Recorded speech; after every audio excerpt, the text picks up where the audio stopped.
121강입니다.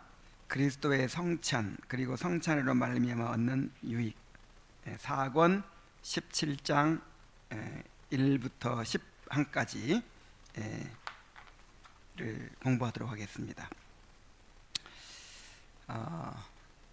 이 성찬에 대해서 또 17장에서 자세하게 다루고 있어요. 다 안다고 생각하지만 또 보면 새롭고 참 은혜가 됩니다. 이번 성찬에 대한 공부를 통해서 성찬의 의미와 또 그 축복을 더 깊이 깨닫게 될 수 있기를 바랍니다. 먼저 첫 번째 단락, 성찬은 떡과 포도주를 통하여 신령한 양식을 제공해 줌을 보겠습니다. 성찬의 신비, 하나님께서는 우리를 그의 가족으로 받아들이신 다음 우리를 종으로서만이 아니라 아들로서 대하시면서 지극히 자비하시고 사랑이 깊으신 아버지로서 우리 인생 전체를 통틀어서 우리를 지탱시키신다. 그리고 계속해서 풍성하게 베풀어 주실 것을 맹세로서 우리에게 확신을 주시기를 원하여 그의 교회에 또 하나의 성례를 주셨으니 그것은 그리스도께서 자신이 생명을 주시는 떡이 되사 우리의 심령이 그것을 먹고 참되고 복된 영생을 얻게 된다는 것을 친히 확증하시는 하나의 신령한 잔치인 것이다. 이 크나큰 신비를 아는 것은 정말 필수적이며 그것을 매우 정확하게 해명하는 일이 필수적이다.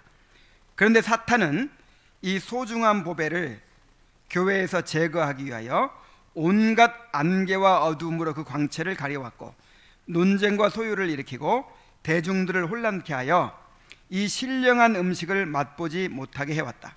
그렇기 때문에 나는 먼저 무지한 사람들이 이해할 수 있도록 문제를 정리한 다음 사탄이 세상을 현혹시키는 데 써먹으려고 애써온 그 난제들을 설명하고자 한다. 성찬은 정말 하나님께서 우리에게 허락하신 너무나도 큰 신비라는 것이죠. 은혜의 수단이라는 것인데 너무 중요하기 때문에, 너무 소중하기 때문에 사탄이 이 소중한 보배를 교회에서 제거하기 위해서 온갖 안개와 어둠으로 눈을 가리고 또 이단적인 주장들을 통해서 분란을 일으키고 소요를 일으키고 그래서 그 성찬을 누리지 못하게 해왔다 하는 거예요. 그래서 이 성찬의 의미를 바로 아는 것이 너무 중요하다, 그렇게 얘기하고 있습니다. 과연 얼마나 성찬이 신비하고 중요한 은혜인지 우리가 깨달아야 될 줄로 믿습니다. 자, 첫째로 그 표징들은 떡과 포도주인데 이것들은 우리가 그리스도의 살과 피로부터 받는 바 그 눈에 보이지 않는 양식을 의미한다. 그는 말씀으로 우리를 낳으사 새 생명을 얻게 하셨고 또한 그 새 생명을 유지하고 지탱시키기 위하여 계속해서 우리에게 양식을 공급하심으로써 사려 깊으신 아버지의 임무를 다하시는 것이다. 더욱이 그리스도께서 우리 영혼의 유일한 양식이시므로 하늘 아버지께서는 우리를 그리스도께로 이끄사 그와 교제하게 하심으로써 우리를 새롭게 하시고 하늘의 그 영생에 이르기까지 우리로 하여금 계속해서 힘을 얻도록 하시는 것이다. 그러나 이러한 은밀한 연합의 신비는 본질상 지각할 수가 없기 때문에 하나님께서는 우리의 보잘것없는 능력에 가장 합당하도록 눈에 보이는 표징을 통해서 그 상징과 형상을 보여주신다. 이렇게 보증물과 증표들을 주심으로써 우리로 하여금 마치 눈으로 그것을 보는 것과도 같이 그 연합의 신비를 확실하게 알도록 만들어 주시는 것이다. 떡과 포도주가 육체의 생명을 유지시켜 주는 것처럼 영혼들이 그리스도로 말미암아 유지된다는 이런 대비가 너무나 친숙하여 아무리 아둔한 사람이라도 그것을 지각하지 않을 수가 없기 때문이다. 자, 지금까지 계속해서 이야기해온 내용이기 때문에 반복되는 건 그냥 넘어가도록 하겠습니다. 그리하여 이렇게 말씀하시는 것이다. 이것은 너희를 위한 내 몸이라. 그러므로 우리는 우리의 구원을 위하여 단번에 들이신 그의 몸을 취하여 먹으라는 명령을 받는다. 그리하여 우리가 우리 스스로 그의 몸에 참여하는 것을 볼 때에 생명을 주시는 그의 죽으심의 능력이 우리 속에서 힘을 발휘할 것을 과연 확신하게 된다. 그리하여 주께서는 그 잔을 가리켜 내 피로 세운 언약이라 부르시는 것이다. 주께서는 그 거룩한 피를 우리에게 베푸셔서 맛보게 하실 때마다 그의 피로 단번에 세우신 그 언약을 어떤 의미에서 새롭게 하시는 것이요 또한 지속시키는 것이기 때문이다. 떡과 포도주가 우리에게 양식이 돼서 양분이 돼서 우리에게 힘을 주고 생명을 주는 것처럼 그리스도의 살과 피가 우리 영혼의 양식이 되어서 우리를 영생을 얻게 하신다는 사실, 영생에 이르도록 자라게 하신다는 사실을 인치고 또 표하기 위해서 성찬을 우리에게 주시는데, 그것이 단지 상징으로만 끝나는 것이 아니라 이것은 내 몸이라 실제로 그 떡 가운데 성령 그리스도께서 임재하신다는 거예요. 그래서 우리가 그리스도의 교제를 누리게 하신다는 거예요. 자, 이 신비를 계속해서 봅시다. 성례가 주는 확신과 기쁨.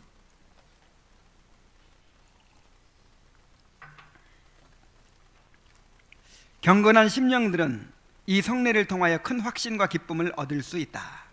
이 성례야말로 그들이 그리스도와 한 몸을 이루어 그의 모든 것을 자기들의 것이라 할 정도가 되었다는 하나의 증거이기 때문이다. 그 결과로 우리는 그리스도께서 상속자이신 그 영생이 우리의 것임을 감히 스스로 확신할 수 있으며, 그리스도께서 이미 들어가신 그 천국이 우리에게서 끊어질 수 없다는 것도 확신할 수 있고, 또한 그리스도께서 우리 죄를 씻으셨으므로 우리가 죄로 인하여 정죄받을 수 없다는 것도 확신할 수 있다. 우리가 성찬의 떡을 받음으로 이 그리스도의 몸을 받는 거잖아요. 그리스도의 몸을 우리가 소유하게 되기 때문에 이러한 구원의 확신을 더욱 가질 수 있다는 것이죠. 이것은 과연 그가 측량할 수 없는 자비하심으로 우리와 행하신 놀라운 교환이다. 곧 그가 우리와 함께 인자가 되셔서 우리를 자기와 함께 하나님의 아들들이 되게 하셨고, 스스로 이 땅에 내려오심으로써 우리를 위하여 하늘로 올라가는 일을 준비하셨으며, 친히 우리의 유한한 운명을 취하심으로써 자기의 영생을 우리에게 베풀어 주셨으며, 우리의 연약함을 받아 취하시고서 그의 능력으로 우리를 강건케 하셨으며, 친히 우리의 궁핍함을 취하시고서 자기의 부유하심을 우리에게 베풀어 주셨으며, 우리를 억누르는 우리의 불의를 스스로 지시고서 자기의 의로 우리를 옷 입혀 주시는 것이다. 놀라운 교환이라고 하죠. 그리스도께서 우리와 연합하심으로 자기의 몸을 우리에게 내어 주셔서 우리가 그 몸을 살과 피로 취하여 이제 온전한 연합을 이루게 되므로 우리의 모든 죄와 궁핍과 우리의 모든 고통과 죽음과 모든 문제는 그리스도께서 담당하시고, 그리스도의 모든 그 영광과 생명은 이제 우리의 것으로 취하게 된다라고 하는 놀라운 교환, 놀라운 교환을 이제 인치고 표하는 것이 성례다, 성찬이다라고 하는 것입니다. 3항을 보겠습니다. 떡과 포도주 그리고 그리스도의 몸과 피의 유사성. 이 성례에서 우리는 이 모든 시설들에 대한 충만한 증거를 얻기 때문에, 이 모든 사실들에 대한 충만한 증거를 받기 때문에 우리는 성례 가운데 임재하시는 그리스도께서 마치 친히 우리의 눈앞에 계셔서 우리의 손으로 만지는 것처럼 생각하여 함이 마땅한 것이다. 여러분 지금 강조점이 어디에 있는지 아시겠죠? 이 떡이 예수님의 몸을 상징합니다. 이 피가 예수님의 피를 상징합니다로 끝나는 게 아니라는 거예요. 실제로 떡을 받을 때 누구를 받는 것처럼 여겨야 된다? 그리스도의 몸을 받는 것처럼 여겨야 된다. 실제로 피를 받을 때 그리스도의 피를 받는 것처럼 여겨야 된다. 이게 화채설은 아니지만 화채설을 부정하기 위해서 단지 상징으로 머물러서는 안 된다는 것을 이제 이 장에서 강조를 합니다. 앞으로 계속해서 나오겠지만, 그러니까 우리가 이제 받을 때 어떻게 받아야 되냐면 성례 가운데 임재하시는 그리스도께서, 우리는 영적 임재설이죠. 그냥 상징설, 기념설이 아닙니다. 이 떡과 이 포도주가 실제로 예수님의 살과 피로 변하는 건 아니지만 이 떡과 포도주 가운데 인성을 입으신 그리스도께서 영적으로 임재하신다는 거예요. 굉장히 신비죠. 영적으로 임재하십니다. 그래서 마치 그리스도께서 마치 친히 우리 눈앞에 계셔서 우리의 손으로 만지는 것처럼 그렇게 생각해야 된다는 거예요. 그래서 화채설을 부정하느라고 이런 신비까지도 부정해버리는 우를 범해서는 안 되는 것입니다. 다음과 같은 그리스도의 말씀이 거짓일 수 없고 우리를 속이는 것일 수 없기 때문이다. 자, 예수님께서 뭐라고 말씀하셨어요? 받아서 먹으라, 이것은 내 몸이니라. 이것을 마시라, 이것은 죄 사함을 얻게 하려고 흘리는 바 나의 피니라. 그러니까 받아 먹으라, 이 떡은 내 몸을 상징하는 것이니라 그러지 않았다 이 말이에요. 이 떡은 내 몸이니라. 아니, 몸도 아닌데 몸이라고 하면 속이는 거잖아요. 그러니까 실제 몸이 성령으로 떡과 포도주 가운데 임재하신다는 것을 우리가 믿어야 된다는 거예요. 또한 우리는 성찬에 매우 강력한 그리고 거의 모든 힘이 바로 너희를 위하여 주는, 너희를 위하여 흘리는 이라는 말에 있다는 점을 주의 깊게 살펴야 할 것이다. 주님의 몸과 피가 우리의 구속과 구원을 위하여 이미 주어진 상태가 아니라면 그 몸과 피를 지금 나누어 받는다 해도 별 유익이 없을 것이다. 그러므로 떡과 포도주로 그것들을 나타내도록 한 것은 그것들이 우리의 것임은 물론 우리의 영적 생명을 위한 양식으로 주어진 것임을 배우도록 하기 위함인 것이다. 그러니까 이미 그리스도가 우리에게 주어졌죠. 그리스도의 몸이 우리에게 이미 주어져 있습니다. 그것을 이제 실제로 우리가 누리게 해주시는 거예요.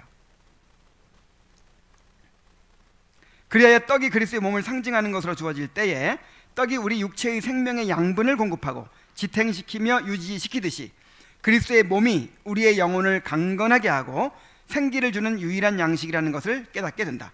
또한 포도주가 피의 상징으로 제시될 때에 우리는 포도주가 몸에 가져다주는 유익을 생각하면서 그리스도의 피가 우리에게 베풀어주는 영적인 유익들을 깨닫게 된다. 바로 양분을 주고 원기를 새롭게 하고 강건하게 하고 기운을 내게 해주는 것이다. 떡과 포도주를 먹고 마시면서, 양식으로 먹고 마시면서 그리스도의 살과 피가, 그리스도의 몸이 우리의 영생에 이르도록 우리를 자라게 하는 양식이 된다는 것을 이제 깨닫는 것이죠. 깨닫는 것이고 실제로 또 누리기도 하는 것입니다. 자, 두 번째 단락을 보겠습니다. 성찬에 인쳐진 약속의 신비, 이는 설명보다 느낌을 통해서 아는 것임 그랬어요. 느낌을 통해서 알아야 되는데요. 자, 성찬에 인쳐진 약속과 신비, 이것을 잘 깨닫게 되길 바랍니다. 자, 사항을 봅니다. 성찬과 십자가. 그리스도께서는 자기의 살이 참된 양식이요 자기의 피가 음료로서 우리를 먹여 영생에 이르게 하시는 것임을 약속을 통하여 증거하셨고, 또한 그 약속을 통해서 자신이 생명의 떡이라는 것과 그 떡을 먹는 자는 영원히 살 것임을 선언하시는데, 바로 그 약속을 인치고 확증하는 것이 성례의 중요 기능인 것이다.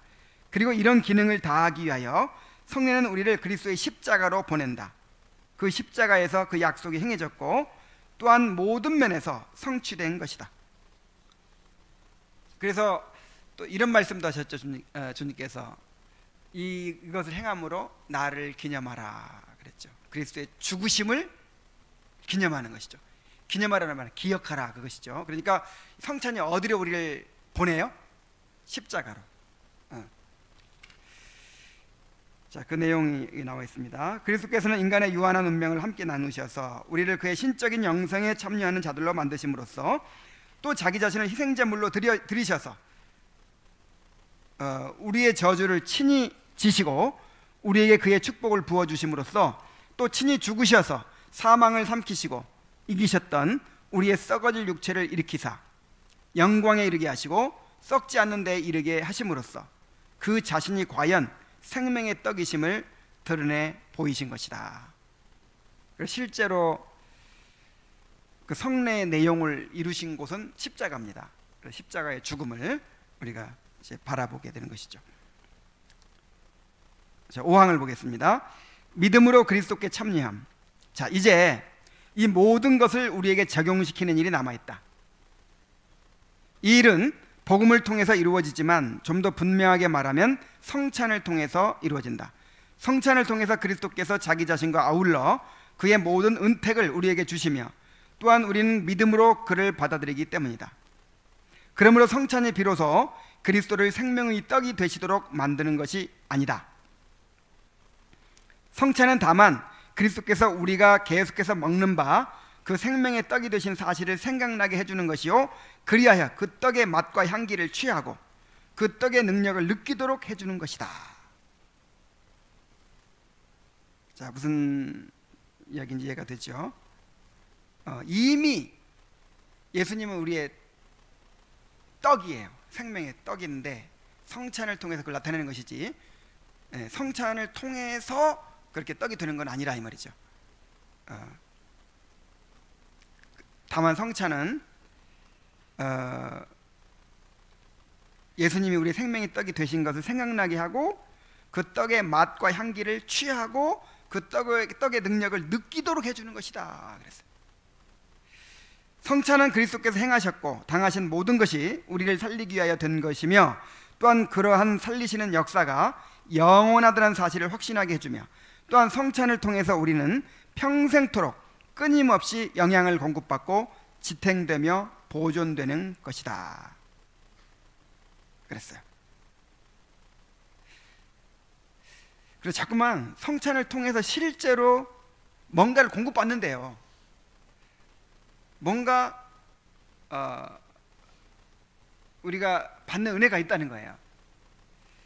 자, 그리스도께서는 이 문제를 내가 줄 떡은 곧 세상의 생명을 위한 내 살이니라 고 하셨는데, 이 말씀은 그의 몸이 영혼의 신령한 생명을 위한 떡으로 우리에게 주어질 것이라는 것이다.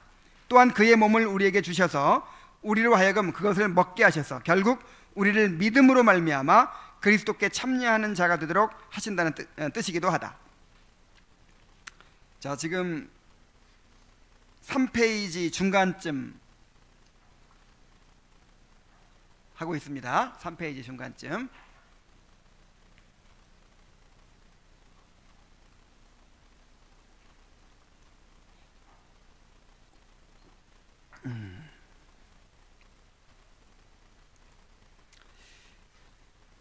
자, 그러므로 그는 세상을 구속하시기 위하여 3페이지 중간이 아니네. 이건 좀 다른 3페이지 처음입니다.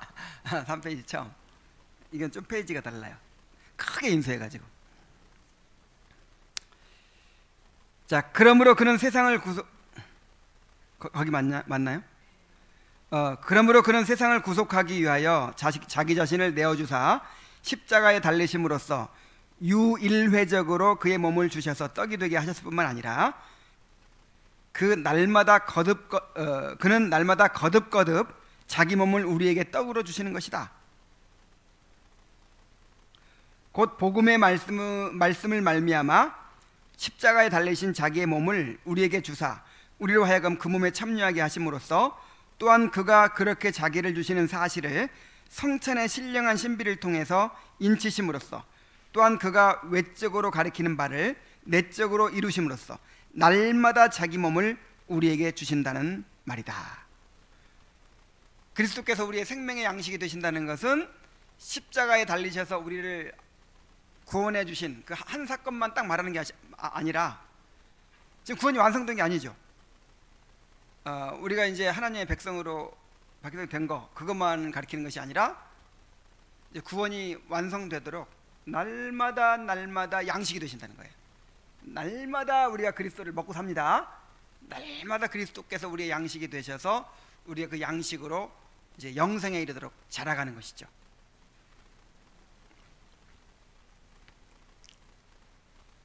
그런데 여기서 우리는 두 가지 오류를 범하지 않도록 경계해야 한다. 첫째로 표징에 대해서 주의를 게을리하는 나머지 표징이 나타내는 신비를 표징과 완전히 분리시켜서는 안 된다. 둘째로, 표징 자체를 지나치게 축해 세우는 나머지 그 속에 담겨있는 신비를 조금이라도 흐리게 만들어서는 안 되는 것이다. 그러니까 두 가지 극단을 지금 경계하고 있는 거예요. 그 떡과 포도주가 표징이죠. 표징. 표징인데 뭐의 표징이요? 그리스도의 살과 피를 드러내는 표징이죠. 그런데 단지 표징이다. 이거 자체는 뭐 이거 하는 거는 그냥 기념일 뿐이다. 단지 상징일 뿐이다. 이런 극단이 있다 이 말이에요. 분리시켜요. 신비와 그 표징을 분리시켜. 그래서 이거는 해도 되고 안 해도 되는데 함으로써 더 기억하기 위해서 단지 앨범을 들춰보는 효과예요.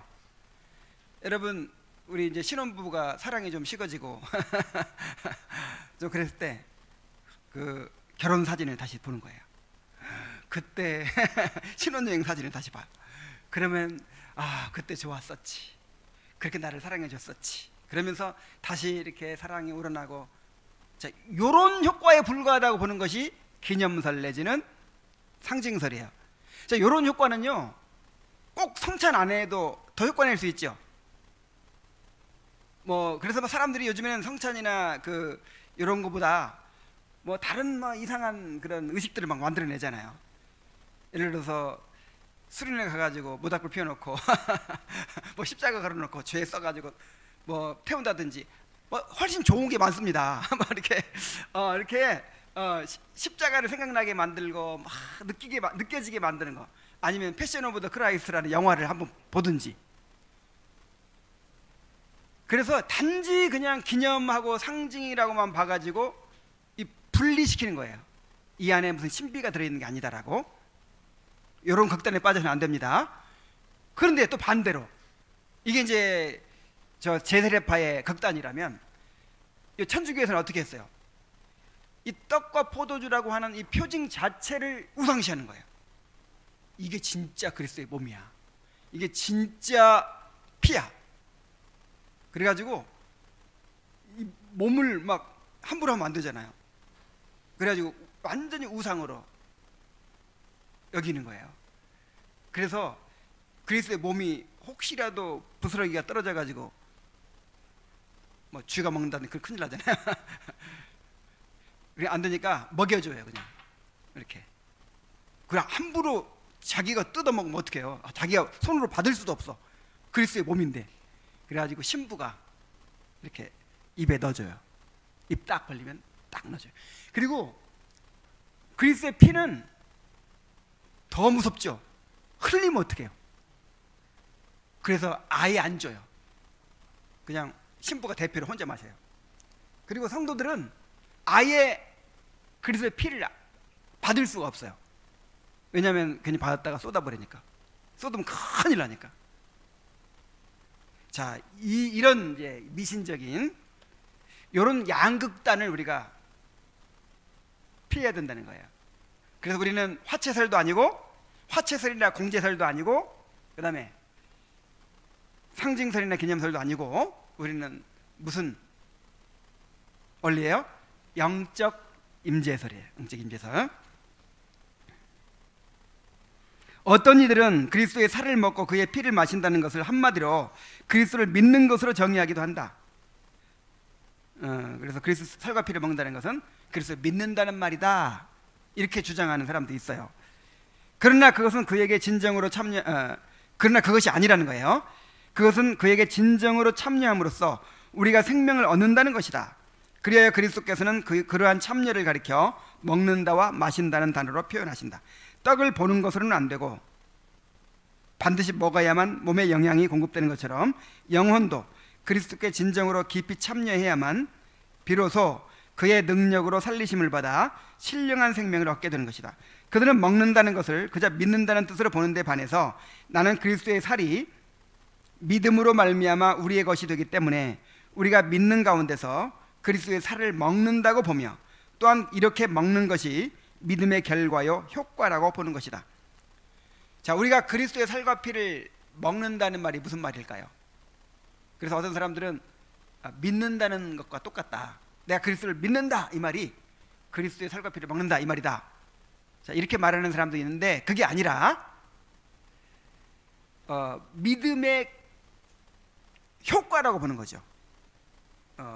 믿음으로 누리는 어떤 효과라고 보는 거예요. 자, 무슨 차이인지 알겠죠? 그냥 단지 믿는 게 아니라 믿음으로 누리는 어떤 결과, 효과라고 보는 거예요.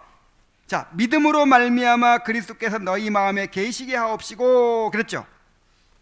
자, 믿음으로 말미암아 그리스도께서 너희 마음에 계시게 하옵시고. 그래서 믿음의 결과로 그리스도께서 우리 마음에 임재하시는 거예요. 그래서 성찬은 단지 그리스도의 살과 피를 먹고 마신다는 것은 그리스도를 믿는다는 것이 아니라 그리스도와의 교제를 누리고 그리스도의 능력을 누린다는 것이죠. 자, 믿음으로 말미암아 그리스도께서 너희 마음에 계시게 하옵시고 라는 말씀이 믿음 자체가 아니라 믿음의 효과를 가리키는 것처럼 주께서 자신을 생명의 떡이라고 부르심으로써 우리의 구원이 그의 죽으심과 부활에 대한 믿음에 달려있다는 것을 가르치고자 하신 것은 물론 믿는다는 것도 해당이 돼요. 그러나 더 나아가서 그에게 진정으로 참여함으로써 그의 생명이 우리 속에 전해져서 우리의 것이 된다는 사실도 함께 가르치고자 하시는 것이다. 자, 정리하면 우리가 그리스도의 살과 피를 먹는다, 이 말이 무슨 말이에요? 그리스도를 믿음으로 받아들인다는 말도 되고, 플러스 이제 받아들였으니까 어떻게 해요? 그리스도를 누리는 거죠. 그리스도와의 교제를 누리고 그리스도의 살과 피의 그 효과를 누리는 거죠. 7장을 봅니다. 성찬의 신비는 인간의 말과 생각으로는 완전히 파악할 수 없음. 자, 그렇게 위대한 신비를 말로 옮겨 놓을 수 있는지 모르겠으나 내 사고로는 그것을 충분히 다 깨닫지도 못한다. 그러므로 누구도 나의 미약한 표현 능력을 척도로 하여 그 신비의 숭고함을 가늠하려 해서는 안 될 것이다. 자, 우리가 보기에는 아니, 성찬이 이렇게 신비스럽다고 하고 이렇게 놀라운 은혜라고 하고 이렇게 놀라운 능력이 있다고 하는데 정말 그런가? 이렇게 우리가 생각할 때는 그렇게 생각할 수 있는데, 칼빈은 뭐라 그러냐면 내 말에 한계에 갇히지 말라는 거예요. 내가 말하는 것보다 상상할 수 없이 더 충만한 거니까 나는 지금 다 표현을 못하고 있으니까 내 표현의 한계에 갇히지 말라고 이렇게 얘기를 합니다. 그러므로 누구도 나의 미약한 표현 능력을 척도로 하여 그 신비의 숭고함을 가늠하려 해서는 안 될 것이다. 오히려 독자들에게 당부하고 싶은 것은 지적인 관심을 이처럼 좁은 한계 속에 제한시키지 말고 내가 인도할 수 있는 한계보다 더 높이 올라가려고 애쓰라는 것이다. 칼빈이 얘기한 것보다 더 높이 올라가려고 애써야 된다는 거예요. 왜냐하면 나는 이 문제를 논의할 때마다 최선을 다해서 모든 내용을 다 말하려고 애쓰지만 나중에 보면 언제나 그 신비의 가치에 비해서 나의 논의가 너무나도 미미하다는 느낌을 받기 때문이다. 물론 나의 경우 입의 표현력보다 머리의 사고력이 훨씬 더 크지만 나의 사고력조차도 이 신비의 위대함에는 완전히 정복당하며 압도당하고 마는 것이다. 그러므로 이 신비에 대해서는 놀라움과 경의의 탄성이 터져나올 수밖에 없다. 이야, 참 여러분도 이런 은혜를 경험하게 되시길 바랍니다. 지금 칼빈은 엄청난 성찬에 대해서 기독교 강요에 하여간 엄청난 분량으로 이렇게 막 강조를 하는데 자기가 말하는 건 너무 미미하고 다 지금 표현을 못하고 있으니까 이걸 벗어나서 더 그렇게 생각해야 된다는 거예요. 자, 생명을 주는 교제와 성령의 역사하심을 보겠습니다. 8항입니다. 그리스도의 내주하심. 성경은 그리스도께서 태초부터 생명을 주는 아버지의 말씀이라고 가르친다. 여기를 잘 보세요. 나는 참 마음이 뜨거워지더라고요, 이 부분에서. 자, 그리스도께서 어떤 분이라고요?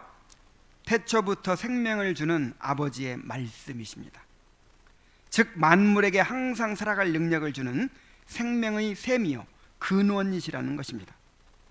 그러므로 요한은 때때로 그를 가리켜 생명의 말씀이라고 부르며 때로는 그 안에 생명이 있었으니 라고 쓰기도 한다.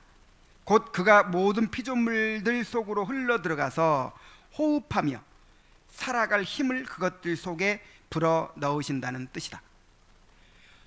지금 이 예수님의 살과 피가 어떻게 해서 우리에게 생명이 되는지를 지금 설명하고 있거든요. 근데 지금 창조부터 시작하고 있어요. 그러니까 태초에 모든 피조물들을 창조하시고 그 피조물들 속에 생명을 불어 넣으셨잖아요. 근데 그 생명이 바로 그리스도라는 거예요. 그리스도께서 피조물들 속에 생명이 되셨다는 거예요. 근데 이제 죄로 말미암아 우리가 하나님의 그 생명의 말씀이신 그리스도를 잃어버렸죠. 그래서 다 죽은 거예요. 그러면 이제 우리가 다시 살아나려면 어떻게 해야 되죠? 생명의 말씀이신 그분을 다시 받아들여야 되는 것이죠. 요한은 또한 하나님의 아들께서 우리의 육체를 입으시고 우리의 눈으로 보고 우리의 손으로 만질 수 있도록 그렇게 자기 자신을 주셨을 때에 비로소 그의 생명이 나타났다고 한다. 자, 생명을 잃어버린 이 세상에 그리스도께서 생명의 말씀으로 육체를 입으시고 오신 거예요. 다시 생명이 이제 이 땅에 오신 거예요. 하나님의 아들께서는 전에 피조물들에게 자기의 능력을 부어주셨지만 사람이 죄로 말미암아 생명의 참여함을 잃어버려서 하나님께로부터 멀어진 상태에 있어서 영생의 소망을 얻기 위해서는 그 말씀의 교제 속으로 회복되어야만 했던 것이다. 여러분, 그러니까 그리스도와 연합해야 생명이 되는 거예요. 그리스도가 하나님의 생명의 말씀이시기 때문에 우리가 뭔가를 배우는 거로 충분한 것이 아니고 뭔가를 행하는 거로 충분한 것이 아니고 그 생명이신 그리스도와 연합을 해야, 그 생명이신 그리스도가 우리 안으로 들어와야 우리가 비로소 생명을 얻게 되는 것입니다. 여러분이 하나님의 말씀과 거리가 먼 상태에 있을 때에는 그 하나님의 말씀 자체 속에 충만한 생명이 있다는 가르침을 받는다 할지라도 여러분 자신의 안팎에 온통 죽음밖에는 보이지 않을 것이니 과연 여러분에게 생명에 대한 확신이 어찌 있을 수 있겠는가? 실제로 그 생명의 말씀이 예수님이 오셔서 우리와 교제하셔야, 다시 말해 하나가 연합하셔야 우리가 생명을 얻는 것이지 말씀만 선포된다고 되는 게 아니라는 것이죠. 그러나 생명의 근원 되시는 분께서 우리의 육체 속에 거하기 시작하시면 그는 더 이상 우리에게서 멀리 숨어 계시지 않고 우리가 그에게 참여한다는 것을 보여주시는 것이다. 그러나 그분은 또한 그가 거하시는 우리 육체 자체를 살리기도 하신다. 곧 그에게 참여함으로써 그를 먹고 영생에 이르게 된다는 말이다. 그는 말씀하시기를 내가 곧 생명의 떡이니라. 나는 하늘에서 내려온 살아있는 떡이니 내가 줄 떡은 곧 세상의 생명을 위한 내 살이니라고 하신다. 그는 자신이 하늘에서 우리에게로 내려온 하나님의 영원한 말씀이므로 곧 생명이라는 것을 가르치며 동시에 그가 내려오실 때에 취하신 그 육체에 그가 생명의 능력을 부으셔서 그로 말미암아 생명에 참여하는 역사가 우리에게로 흘러 넘치도록 하셨다는 것을 가르치는 것이다. 자, 생명의 말씀이신 그분께서 육체를 입으셨다는 것이 중요한 거예요. 우리와 같은 육체를 입으셨기 때문에 그 인성에 우리가 연합하는 것이거든요. 자, 예수님께서 하나님의 말씀이신 그분이 육체를 입으시고 이 땅에 오심으로 우리가 그 육체와 연합할 수 있죠. 한 이렇게 하나가 될 수 있죠. 우리가 하나 주님과 연합한다고 할 때 인성과 연합하는 거예요. 인성과. 그냥 하나님이 하나님으로 이 땅에 오셨다면 연합이 안 이루어지는 거예요. 예수님이 육체를 입으셨기 때문에 그 인성과 우리가 연합하는 거예요. 그래서 그런 말을 하는 것입니다. 밑에 부분을 다시 한번 읽어볼까요? 그는 자신이 하늘에서 우리에게로 내려온 하나님의 영원한 말씀이므로 그 생명이라는 것을 가르치며, 그 영원한 말씀인데 생명의 말씀이죠. 그런데 그것이 우리 것이 되려면 육체를 입으셔야 돼요. 동시에 그가 내려오실 때 취하신 그 육체에 그가 생명의 능력을 부으셔서 그로 말미암아 생명에 참여하는 역사가 우리에게로 흘러넘치도록 하셨다는 것을 가르치는 것이다. 자, 9항을 봅니다. 그리스도의 육체가 생명을 준다는 의미, 그리스도의 육체 자체에 우리에게 생명을 주는 그 엄청난 능력이 있는 것은 아니다. 그렇지만 그 육체에는 우리에게 전달될 만큼 충만한 생명이 가득하기 때문에 그 육체를 가리켜 생명을 준다고 말하는 것은 옳다.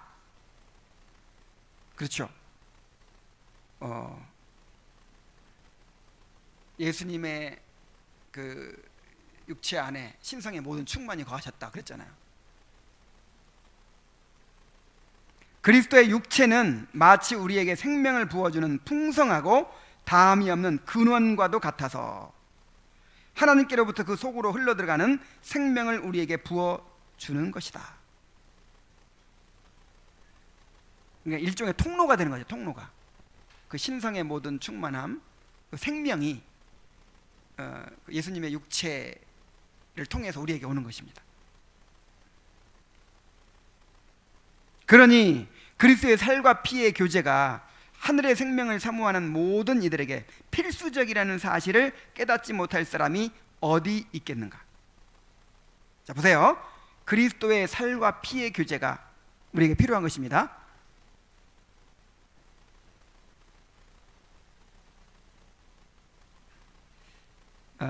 또 하늘의 생명을 사모하는 모든 이들에게 필수적인 것입니다.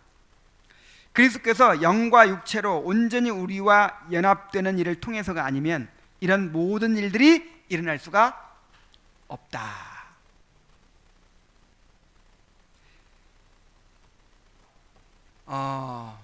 그래서 여러분, 지금 그 예수님 우리와 함께 하고 계시죠? 근데 인성을 입으신 예수님이 함께 하시는 것이 아니고 지금은 영으로 함께 하시잖아요. 성령으로.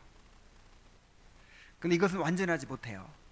이것은 나중에 우리가 이제 그리스도와 온전히 교제하는 것은 뭐냐면 예수님의 인성과 교제하는 것.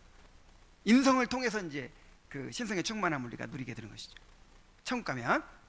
그러면 천국 갈 때까지 우리는 늘 이렇게 부족한 교제만 해야 됩니까? 그래서 이 성찬 때, 성찬의 떡과 포도주 가운데서 그리스도의 인성을 입으신 그리스도께서 영적으로 임재하신다는 거예요. 영적으로. 신비죠. 너무 신비스러워서 잘 믿어지지 않죠. 자, 성찬의 상징과 그리스도의 몸의 임재. 자, 뭐의 임재? 몸의 임재. 그러니까 이 부분을 많이 생각을 안 하니까 성찬을 해도 그만 안 해도 그만 그런 생각을 하게 되는 거예요. 아니, 성찬 안 하면 예수님 우리와 함께 안 하시나? 내 안에 계시는데.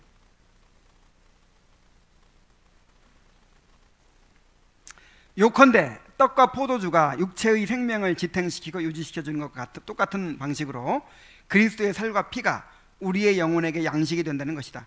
그리스도께서 진정으로 우리와 하나가 되셔서 그의 살을 먹고 그의 피를 마심으로써 우리가 활력을 얻도록 되지 않고서는 이런 일이 일어날 수도 없는 것이다. 혹시 우리와 그렇게도 멀리 떨어져 있는 그리스도의 육체가 우리에게로 침투하여 우리의 양식이 된다는 사실이 도저히 믿기지 않는 것처럼 보인다 할지라도 우리로서는 성령의 그 은밀한 능력이 우리의 모든 지각을 무한히 뛰어넘기 때문에 측량할 길 없는 그의 능력을 우리의 척도로 가늠하기를 바라는 것이 얼마나 어리석은 일인가를 기억해야 할 것이다. 그러니 우리의 사고로 이해할 수 없다면 믿음으로 그것을 받아들이도록 하자. 곧 성령께서 시공간상으로 분리된 것들을 진정으로 하나로 연합시키신다는 사실을 말이다. 이것은 내 몸이니 그랬어요. 이것은 내 몸이니. 이것은 내 몸을 상징한다 그러지 않고 이것은 내 몸이다 그랬어요. 그래서 이제 그것을 로마 가톨릭에서는 실제로 예수님의 몸으로 그 순간 변한다는 거야. 이 신부가 기도하는 순간 실제 몸으로 변한다. 그래서 이제 그 예수님의 몸을 직접 먹는 거죠. 근데 이제 루터파에서는 어떻게 얘기하냐면 그거는 좀 틀린 것 같고, 그렇다고 해서 그냥 상징으로 말하는 제세례파는 도저히 이 성찬의 신비를 아예 무너뜨리니까 받아들일 수가 없고, 그러니까 루터파에서는 어떻게 하냐면 공제설이라 해가지고 떡은 떡이고 피는 피예요. 근데 떡과 함께 예수님의 몸이 있는 거예요. 떡과 함께 예수님의 몸이 존재하게 되는 거예요. 그래서 공제설이야, 공제설. 루터파에서는 예수님의 인성도 편지한다고 주장을 해요. 우리는 그렇게 주장하지 않습니다. 예수님의 인성이 지금 하늘에 있기 때문에 이 땅에 있어요, 없어요? 없어요. 예수님은 신성으로만 편지하고 인성으로는 편지하지 않아요. 근데 루터파에서는 이상한 철학을 받아들여서 인성도 편지한다는 거예요. 그래서 예수님의 이 하늘에 계시다가 성찬식 할 때는 내려와요. 그래가지고 이제 그러니까 떡 위에, 떡 아래에 떡과 함께 예수님의 몸이 있어요. 그래서 로마 가톨릭에서는 실제로 예수님의 몸을 먹는 것이고, 루터파에서는 떡과 함께 예수님의 몸을 먹는 거예요. 제세례파에서는 그런 게 어딨냐 앨범 떠들려 보는 거다 그 시간에. 응? 이 상징적인 것을 보면서 이런 식으로 예수님이 우리에게 몸을 내어주셨지 하는 단지 상징으로 바라보면서 그냥 회고하는 거다. 여기에 대해서 이 개혁파에서는 예수님의 몸이 임재하는 거라고 믿어요. 예수님의 몸이 임재하는데 성령으로 임재하신다. 성령. 그래서 예수님의 몸이 성령으로 임재한다고도 말하고, 그 순간 우리 영혼을 하늘로 올려서 육신을 입으신 주님과 교제하게 한다고도 설명을 합니다. 그래서 이게 잘 이해가 안 가거든. 어떻게 하라고 그랬어요? 믿음으로 받아들이라 그랬죠. 성령께서 시공간상으로 분리된 것들을 진정으로 하나로 연합시킨다는 것을 이제 받아들이라고 했어요. 그렇기 때문에 사도는 우리가 축복하는 바 축복의 자는 그리스도의 피에 참여함이 아니며 우리가 떼는 떡은 그리스도의 몸에 참여함이 아니냐고 말씀하시는 거예요. 실제로 참여하는 거예요. 그리스도의 살과 피에 실제로 어떻게 해요? 참여하는 거예요.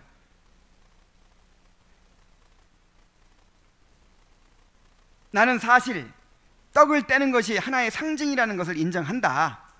그러나 상징을 보여주는 일을 통해서 그 상징의 실제 자체도 함께 보여진다고 생각하는 것이 합당한 것이다.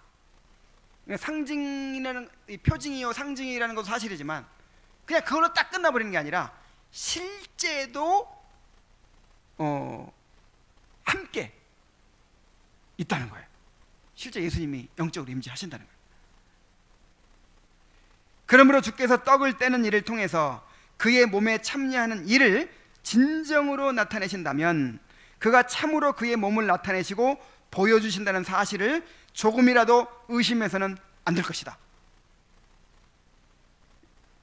이야, 그러니까 성찬이 얼마나 참 신비한 거예요. 얼마나 놀라운 거예요. 그러니까 받아도 되고 안 받아도 되고 이런 게 아니죠. 또 함부로 받아서도 안 되고. 자, 그러므로 경건한 자들은 반드시 다음과 같은 원칙을 지켜야 할 것이다. 주께서 지정하신 상징들을 볼 때마다 그 상징되는 바 실체가 확실히 거기에 있다는 것을 생각하고 또한 그렇게 믿는 것이다.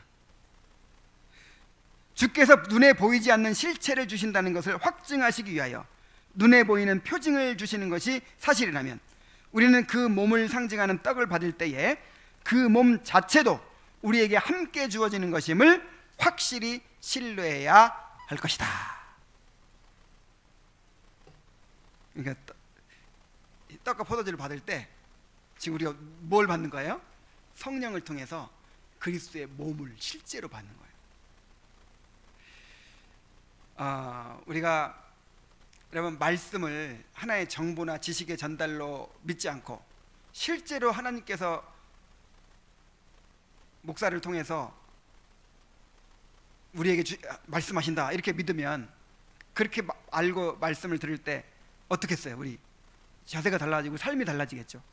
성찬도 똑같다 이 말이에요. 성찬도 하나의 상징이야. 뭐 이거는 뭐 해도 되고 그만 안 해도 되고, 이게 아니라 실제로 상징일 뿐만 아니라 실제로 실제가 그 안에 보여진다. 예수님의 몸을 우리가 대한다. 이렇게 생각하고 받으면 여러분 성찬이 얼마나 우리의 삶을 변화시키는 그런 은혜가 되겠습니까? 성찬을 받을 때 함부로 받지 않겠죠. 자기를 살피고 정말 진정으로 그 은혜를 받겠죠.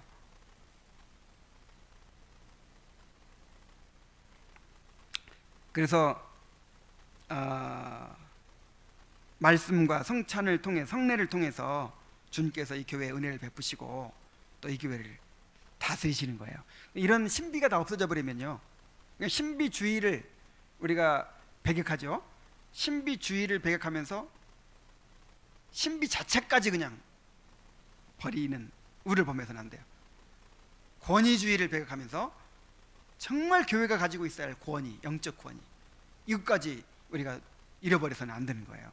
그래서 그런 정말 잘못된 신비, 잘못된 권위가 아니라 하나님께서 이 교회에 허락하신 진정한 권위, 진정한 그런 신비를 회복해야 될 줄로 믿습니다. 그래야 이 교회가 정말 영적인 통치 기구가 되고 정말 하나님의 살아계신 성전이 되어서 우리를 거룩하게 만드는 것입니다. 기도하겠습니다. 하나님 아버지, 오늘도 성찬의 신비를 다시 한번 상고할 수 있게 해주셔서 감사합니다. 그런데 우리의 지각이 너무 우둔하여서 정말 하나님께서 허락하신 이 성찬의 신비를 다 이해하기에는 너무나 참으로 우리의 지각이 미약합니다. 주여, 우리에게 은혜를 베푸셔서 참으로 이것을 이론적으로는 깨닫지 못한다 하더라도 실제로 성찬을 행하면서 느끼게 하여 주옵소서, 경험하게 하여 주옵소서. 참으로 성령의 그 참으로 임재 속에서 우리가 성찬을 누리게 하여 주시옵소서.